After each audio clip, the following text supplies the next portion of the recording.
കാസർഗോഡ് ലോക്സഭാ മണ്ഡലത്തിലെ കല്യാശ്ശേരി നിയോജക മണ്ഡലത്തിൽ ഇടതുപക്ഷം വൻ ഭൂരിപക്ഷം നേടുമെന്ന ഇടതുമുന്നണി കല്യാശ്ശേരി നിയോജക മണ്ഡലം തിരഞ്ഞെടുപ്പ് കമ്മിറ്റി കൺവീനർ കെ പത്മനാഭൻ പറഞ്ഞു. 2019-ലുണ്ടായ രാഷ്ട്രീയ സാഹചര്യമല്ല ഇപ്പോൾ ഉള്ളതെന്നും കാസർഗോഡ് മണ്ഡലം ഇടതുമുന്നണി അനായാസന തിരിച്ചുപിടിക്കുമെന്നും അദ്ദേഹം പറഞ്ഞു.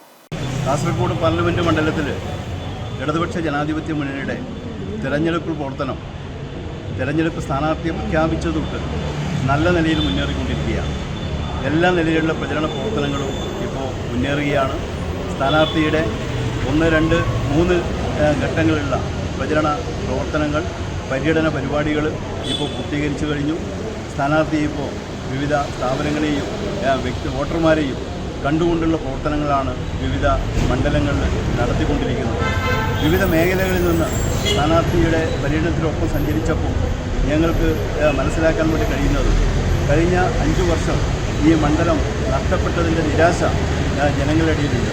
കാരണം കഴിഞ്ഞ 5 വർഷം ഇവിടെ നിന്ന് തിരഞ്ഞെടുക്കപ്പെട്ടിട്ടുള്ള MP ഒരു കാര്യവും ചെയ്തില്ല എന്നുള്ളതാണ്. അദ്ദേഹത്തിൻ്റെ പ്രചരണ പ്രവർത്തനങ്ങളിലെല്ലാം പറയുന്നത് മൊത്തം ചെലവഴിച്ച സംഖ്യയെക്കുറിച്ച് മാത്രമാണ്. ഓരോ പ്രദേശത്തും ചെലവഴിച്ച അല്ലെങ്കിൽ നടത്തിയ വികസന പ്രവർത്തനത്തെ എണ്ണി പറയുന്നതിന് വേണ്ടി നമ്മുടെ MPക്ക് കഴിയുന്നില്ല. AKG Memorial Cooperative Hospital, Kannur.